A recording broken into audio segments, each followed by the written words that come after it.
Bismillahirrahmanirrahim. Assalamualaikum warahmatullahi wabarakatuh.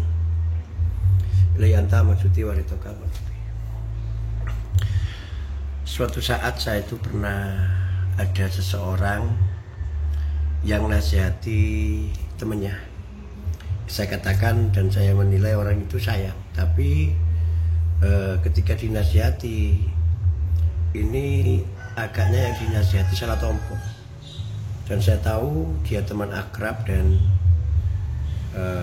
teman baik juga ya. Dan saya tahu temannya tadi yang nasihat itu sayang karena kasihan dengan perjalanan hidupnya.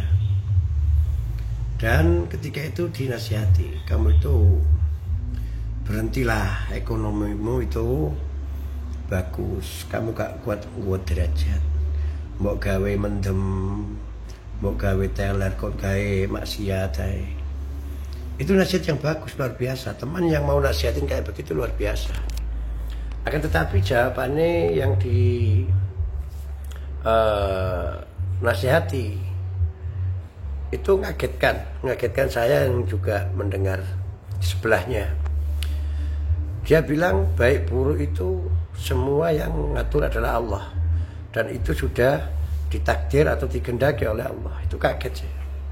Spontan saya jawab, ya ngono nanging gak ngono Mas, saya bilang. Baik buruk itu adalah ketentuan dari Allah. Itu penilaian kita, penilaian manusia. Allah tidak begitu.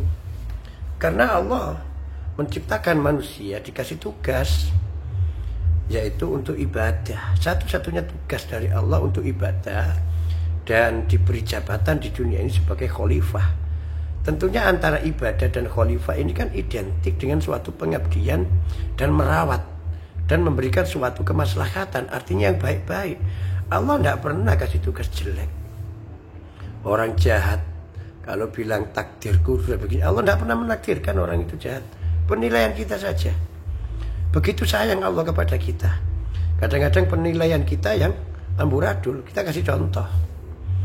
Anak kecil lagi sakit, tiba-tiba minta main, minta jalan-jalan, atau minta jajan yang jajan itu nanti akan membuat sakitnya tambah parah menurut penilaian orang tuanya. Nggak dikasih. Pandangan si anak mungkin, wah, orang tuaku nggak sayang kepada aku, orang tuaku nggak sayang pada aku, katanya. Padahal ini bentuk kasih sayangnya orang tua. Contoh lagi,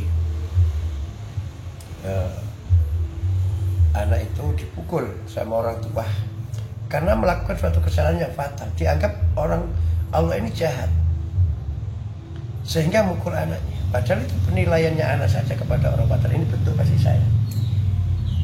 Berangkat sekolah minta uang 5 juta, padahal masih SD, nggak dikasih sama Allah.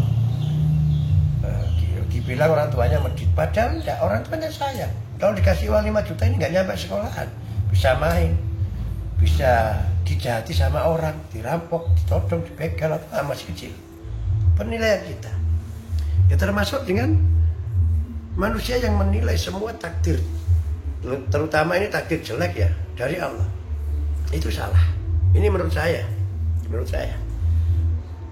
Karena begini teman-teman, manusia ditakdirkan oleh Allah hanya satu ibadah, untuk mengurus jagat raya ini.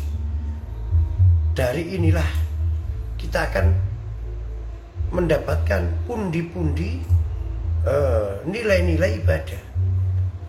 Artinya kita ini tidak pernah dijadikan sebagai orang jahat. Kita tidak pernah diciptakan oleh Allah untuk jadi orang jahat. Tidak diciptakan oleh Allah untuk jadi orang ahli maksiat, tidak. Terus kenapa kita jadi orang jahat dan jadi maksiat?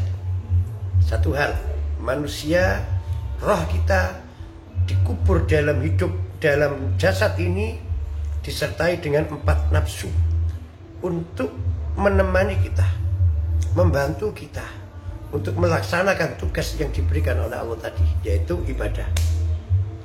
Dan 4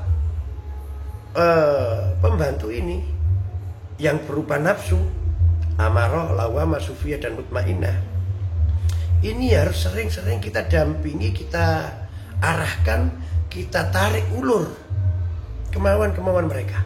Kalau mereka kita lost, maka dia akan menjadi kuda-kuda liar yang akan mengombang-ambing diri kita, mengombang-ambing roh kita. Jadi itu. Dan mereka semua punya referensi untuk memenuhi kebutuhan jasad ini. Maka kebutuhan jasad ini yang tidak dikontrol oleh roh, yang dilakukan oleh nafsu, akan membuat jahat, akan membuat maksiat. Karena roh ini tidak dikontrol, tidak dikendalikan oleh roh nafsu ini. Nafsu ini tidak dikontrol, tidak dikendalikan oleh roh. Bahkan lebih parah, nafsu-nafsu ini akan menguasai roh ini. Ini akan lebih parah, ini yang membuat jahat.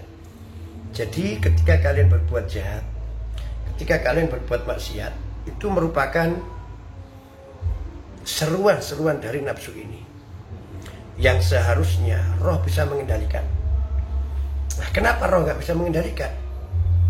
Mungkin rohnya ini kurang kuat, asupan-asupan gizi untuk tenaga roh ini kurang kuat, sehingga jasad ini hanya mementingkan diri jasad dan dirinya nafsu yang dimakan untuk menggemukkan badan, kesehatan badan. Intisarinya akan diambil oleh 4 nafsu. Apa yang dikasih dan disuguhkan untuk roh ini? Yang jelas makanan roh adalah sebuah kebaikan, sebuah perbuatan yang baik, perbuatan yang maslahat, dan sesuatu yang menimbulkan fadilah-fadilah, yang manfaat, yang membangun jiwa, yang membangun dunia ini. Itu adalah makanan roh. Wirid, sholawat, menyenangkan hati orang dengan maslahat, meraih suatu makanan yang halal dengan cara yang halal. Cara itu akan membuat roh, asupan-asupan gizi roh ini menjadi kuat, sehingga ibarat nafsu sebagai kuda, maka roh ini adalah sebagai kusir, sehingga tenaga kusir ini akan kuat untuk mengendalikan kuda-kuda liar ini. Jadi itu teman-teman, semoga manfaat. Assalamualaikum warahmatullahi wabarakatuh.